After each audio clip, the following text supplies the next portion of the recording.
मंत्र भाग की महिमा। इस भांति के तपश्चरण से क्या लाभ होता है, अगले यह मंत्र भाग में सूचित किया गया है।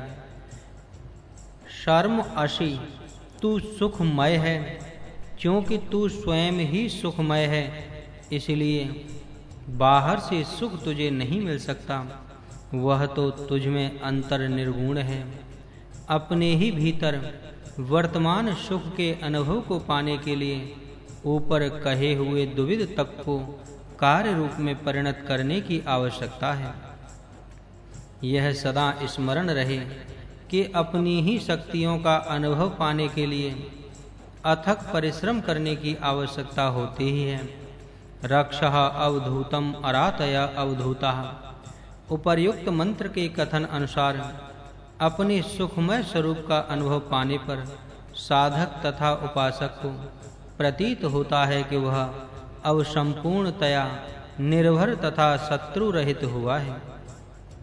इस तरह अंतर विधान सुख का अनुभव ले चुकने पर और सभी शत्रुओं के निराकरण हो जाने पर, निर्भयत्व की जानकारी होने पर अपनी अधीनता एवं स्वकीय देवी शक्ति का पूर्ण परिचय पाना सुगम होता है। दीन दुर्बलता के भाव विनष्ट हो जाते हैं। अगले मंत्र भागों में इस मनोवृत्ति का उल्लेख दिख पड़ता है। आदित्याः त्वक् असि, अदितिः त्वा प्रतवेतु, आदित्याः त्वक् प्रतवेतु। तू अधीनता का आवरण है और तू इस अधीनता से परिचित रहे। यह अधीनता का आवरण तुझे परिचित हो। अदिति देवता प्रसिद्ध है। अधीनता, स्वतंत्रता, स्वाधीनता रूपी देवी से सभी देव उत्पन्न होते हैं। वैसे ही दिति भी असुरों की माता है। दिति का अर्थ पराधीनता, दीनता, परतंत्रता है। इससे स्पष्ट होगा कि सुर तथा असुरों का सृजन किन भावनाओं से होता है।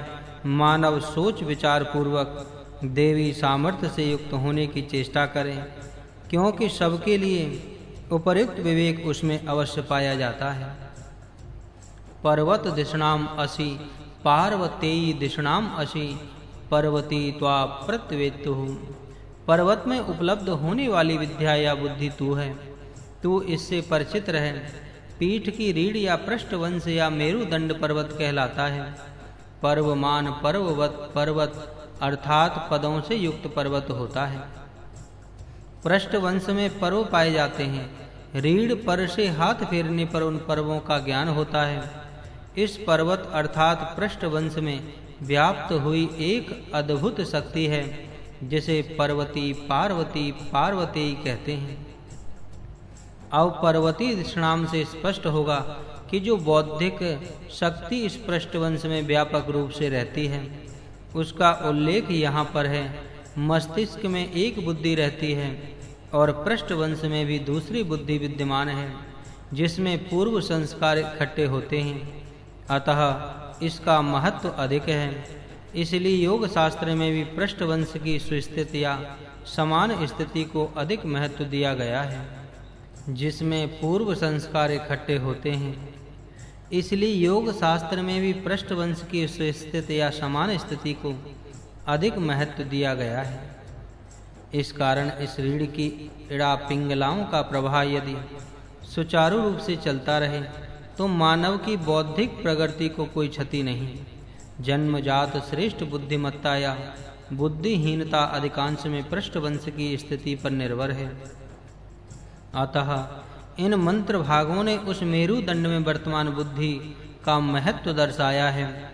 इस बुद्धि को अधिक विकसित करने के लिए योग शास्त्र में विशिष्ट प्रकार के आसन तथा प्राणायाम निर्दिष्ट किए हैं।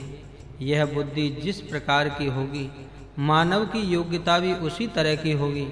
ये मंत्र भाग उस बुद्धि का परिचय देते हैं।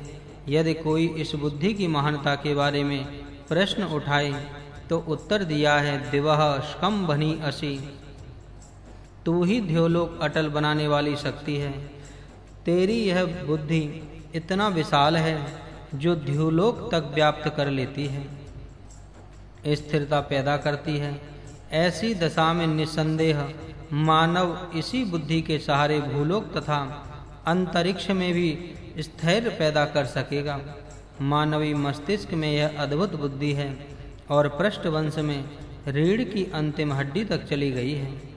इसका सामर्थ्य त्रैलोक्य को घेर सकता है। मानव अपने अंदर विद्यमान इस महान बल को पहचान लेवे और उसे बढ़ाने की चेष्टा करे। व्यसनों के अधीन हो उसे न्यून न कर दे। संयम से यह बढ़ाया जा सकता है। इसलिए कहा है, धान्यम असि देवान धनुई, तू धान्य है, इस कारण से देवों को तृप्त कर।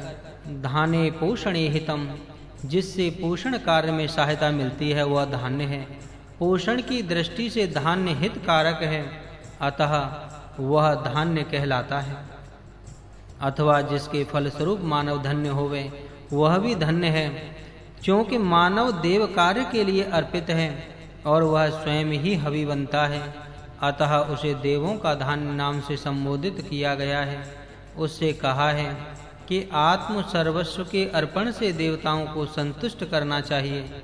अध्यात्म की दृष्टि से देखने पर आत्मा में धन्यता तथा पोषण शक्ति है और उसके रहने तक ही इंद्रियों की पुष्टि भली प्रकार से होती है। ज्यों ही वह शक्ति शरीर की ओर से पीठ दिखाने लगती है, शरीर क्षीण बनता है। इस मंत्र में कहा है कि तू धान्यवत पुष्टि करता है, इसलिए अपने शरीरांतर्गत देवों को अर्थात इंद्रियों को तृप्त, पुष्ट एवं धन्य कर।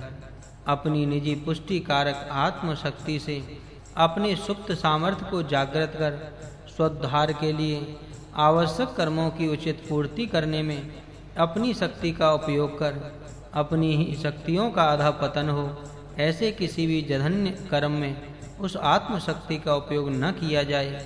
मानव को उचित है कि वह सदैव ऐसा कर्म करे कि जिससे उसकी प्राण शक्तियां बलवती हों। इसलिए कहा है, प्राणाय त्वा उदानाय त्वा व्यानाय त्वा, प्राण उदान एवं व्यान प्राणों के लिए तुझे धारण करता हूँ। प्राण अपान व्यान उदान तथा समान सदृश और अन्य भी प्राणों की शक्ति को बढ़ाने के लिए मैं तेरा धारण करता हूँ। किसी भी वस्तु को धारण करते समय मानव सोच ले कि इसके ग्रहण के फल स्वरूप मेरी प्राण शक्ति तथा इंद्रिय शक्ति बढ़ेगी या क्षीण होगी, जिससे प्राण का बल बढ़े। ऐसी वस्तुओं का ग्रहण करना और जिनके स्वीकार से प्राणों की सामर्थ्य घटे, ऐसी चीजों का त्याग करना उचित है। ऐसा करने का कारण अगले मंत्र भाग में देखिए। आयुष दीर्घा प्रशीति अनुधाम, आयुष्य के लिए मैं बड़ी शक्ति अनुकूल ढंग से धारण करता हूँ। दीर्घ जीवन पाने के लिए मैं प्रचंड सामर्थ्य प्राप्त कर उससे यथोचित लाभ उठाऊंगा। कार्यकलाप ऐसे ढंग से करने चाहिए कि शक्ति घटने के स्थान पर बढ़ती जाए। जो मानव इस तरह आत्मशक्ति बढ़ाते हैं उसकी सहायता परमात्मा भी करते हैं। हिरण्य पाणि ही सविता देवा अक्षिद्रेण पाणिनाम वहा प्रतिगृणातु, हाथ में स्वर्ण लिए सृजन करता देव अपने छेद रहित हाथों से तुम्हें पकड़ लेवे। सबका निर्माता परमात्मा उनकी अपनी निर्दोष तथा हिरण्य रमणीय वस्तुओं से परिपूर्ण हाथों द्वारा सहायता करता है, जो पूर्वोक्त ढंग से अपनी शक्तियों का उचित विकास कर लेते हैं। जो लोग अपनी ही चेष्टाओं द्वारा अपना उद्धार करने का महान उद्यम करते हैं, उन्हें परमात्मा से अवश्य सहायता मिलती है।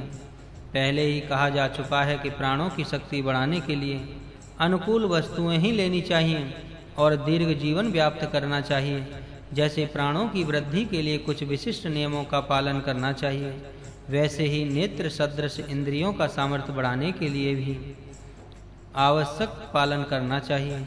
अगले मंत्र में यही बात तो कही है। चक्षुषे त्वाम, नेत्र आदि इंद्रियों के लिए तुझे धारण करता हूँ। किसी भी पदार्थ को लेते समय मानव अवश्य ही इस बात का विचार करे, क्या इसके आदान तथा उपभोग से मेरी आँख जैसी इंद्रिय प्रबल होगी या हतबल होगी। जिनके ग्रहण से सभी इंद्रियां शक्तिशाली तथा प्रबल हों, उन्हें ही अपने समीप रखना उचित है और क्षीणता पैदा करने वाली चीजें दूर रखनी चाहिए। इस मानव में अनंत शक्तियां हैं। महीनाम पया असि तू महान शक्तियों का दूध है। इस मानव में पृथ्वी, आप, तेज, वायु, आकाश, दिशा, सूर्य और विद्युत आदि अनेकों बड़ी-बड़ी शक्तियों का सार या अर्क निहित है। जैसे गौओं में सारभूत दुग्ध पाया जाता है, वैसे ही इन सारी विश्वव्यापक प्रचंड शक्तियों का सारभूत तत्व मनुष्य ही है या मानव में इनका निचोड़ पाया जाता है। इस तरह मानव समूचे विश्व की शक्तियों का सत्य स्वरूप है। यही कारण है कि मानव की महानता को सभी मुक्त कंठ से स्वीकार करते हैं। मानव में इस प्रकार सार स्वरूप शक्ति है, अतः उसे अपना आयुष्य बढ़ाकर अपनी शक्तियों का परितोष करना उचित है। जो मानव इस प्रकार अपनी सुप्त सामर्थ्य का पूर्वोक्त ढंग से विकास करता है, उसे परमात्मा से आश्वासन मिलता है। सवितुः देवस्य प्रसवे अश्विनो बाहुभ्याम पुष्णो हत्याभ्याम त्वाम संभवापि। सबका निर्माण करने वाले देव की प्रसूति रूप इस सृष्टि में अश्विनों के बाहुओं से तथा पूषा के हाथों से तुझे मैं फैलाता हूँ। रोगों के प्रतिरोधक तथा निवारक बलों को अश्विनों के बाहु यह नाम दिया गया है और पूषा के हाथ पोषक शक्ति की सूचना देते हैं। परमात्मा रोग प्रतिबंधक है। रोग निवारक एवं पोषक बलों के द्वारा मानव को महान कर उसके सामर्थ्य को फैलाता है।